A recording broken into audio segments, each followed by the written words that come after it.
A gravidade que esmaga o peito numa sexta-feira de madrugada não é apenas o cansaço físico de uma semana inteira de trabalho. É o peso invisível de contas que se acumulam na mesa da cozinha, as datas de vencimento que parecem correr mais rápido do que as suas pernas, e o sussurro gelado da dúvida, que diz que o amanhã será de privação. Você olha para as próprias mãos e sente a impotência de quem plantou com honestidade, mas parece colher apenas o vento. Há um cansaço que a cama não cura, porque ele não está nos músculos, mas na alma que se sente desamparada, vigiada por olhos invejosos que torcem pelo seu tropeço na escuridão.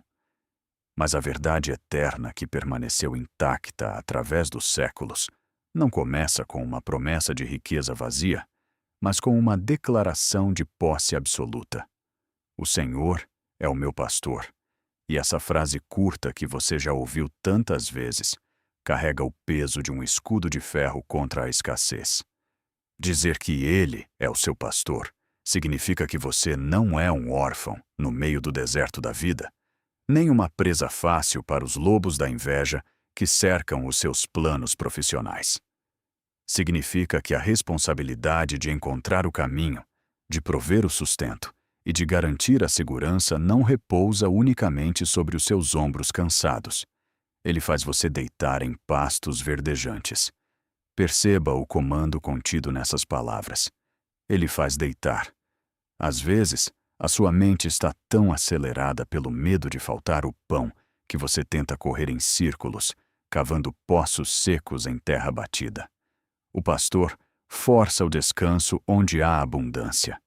Não é um deserto seco. É a promessa de que o recurso existe e já foi determinado para a sua vida, mesmo que os seus olhos humanos, embaçados pelas lágrimas do desespero financeiro, ainda não consigam enxergar o verde da provisão além da névoa da crise. Ele guia você mansamente a águas tranquilas. Não são águas turbulentas que ameaçam afogar os seus últimos projetos, nem a correnteza violenta das cobranças que parecem arrastar a sua paz de espírito.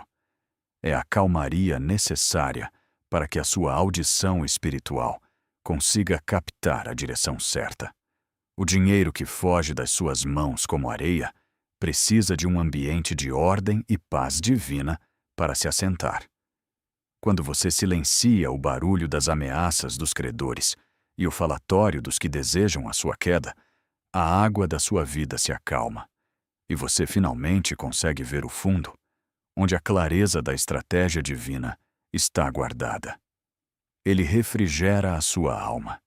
Essa refrigeração é o bálsamo que cura a queimadura deixada pela ingratidão de quem você ajudou, pelo golpe que levou nos negócios, ou pela rasteira silenciosa dada por aquele que comia na sua mesa enquanto planejava o seu prejuízo. A alma seca pelo estresse da humilhação financeira começa a respirar novamente. As correntes invisíveis da escassez, que travavam os seus passos e faziam cada dia parecer uma subida íngreme com um fardo de pedras nas costas, começam a rachar sob o peso dessa presença protetora. Guia-me pelas veredas da justiça por amor do seu nome. O caminho para a sua virada financeira não será construído sobre esquemas duvidosos ou atalhos que comprometem a sua integridade. O pastor leva você por estradas limpas, onde o inimigo não tem direito legal de tocar nos seus bens. Ele faz isso não porque você é perfeito, mas por amor do nome dele, empenhando a própria reputação divina na sua libertação. Se você carrega o nome dele, a sua derrota crônica seria uma afronta ao caráter do próprio Deus. Portanto, a sua vitória sobre a miséria e a humilhação é uma questão de justiça divina. Ainda que eu ande pelo vale da sombra da morte, não temerei mal nenhum, porque tu estás comigo.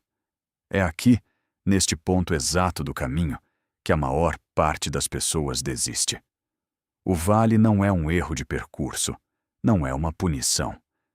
O vale é o cenário onde a sua fé deixa de ser uma teoria bonita e se torna uma armadura de sobrevivência. A sombra da morte não é a morte em si, mas o medo paralisante dela. É a carta de cobrança judicial que chega pelo correio. É o olhar de desdém daquele parente que sabe da sua dificuldade financeira. É o silêncio sufocante de um telefone que não toca com nenhuma proposta de trabalho. O erro comum é achar que a presença de Deus se manifesta apenas nos pastos verdejantes. Não. É no chão batido e escuro do vale que o escudo de fogo fervente se ativa.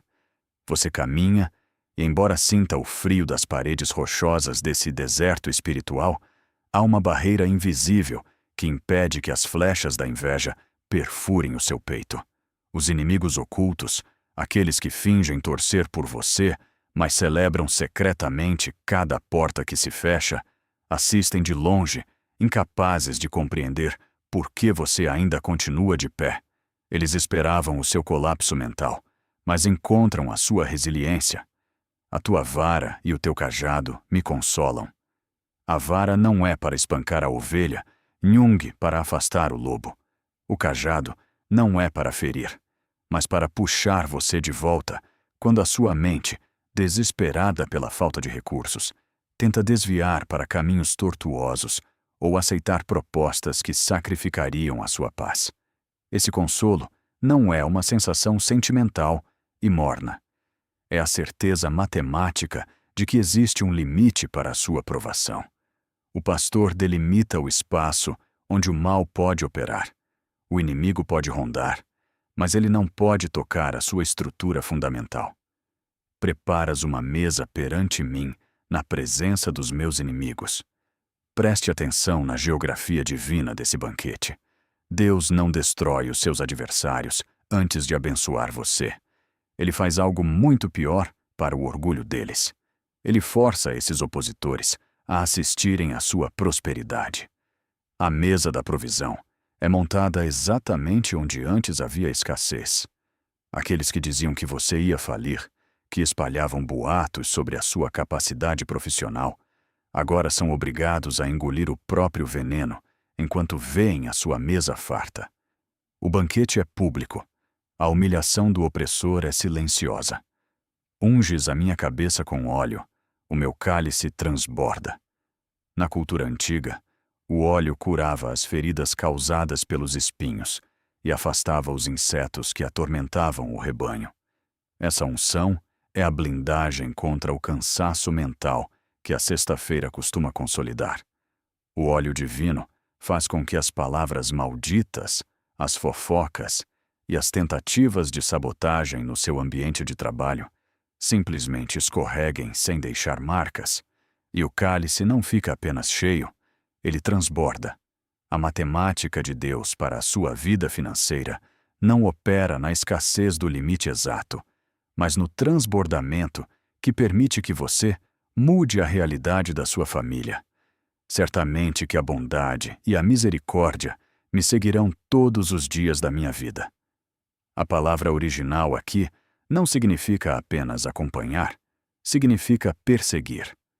A bênção não está esperando passivamente que você a encontre. Ela está caçando os seus passos. Se até hoje você sentia que os problemas e as dívidas eram os seus perseguidores, a partir desta noite, a dinâmica espiritual se inverte. A provisão e o livramento correm atrás de você. E habitarei na casa do Senhor por longos dias. Esse é o fechamento do ciclo.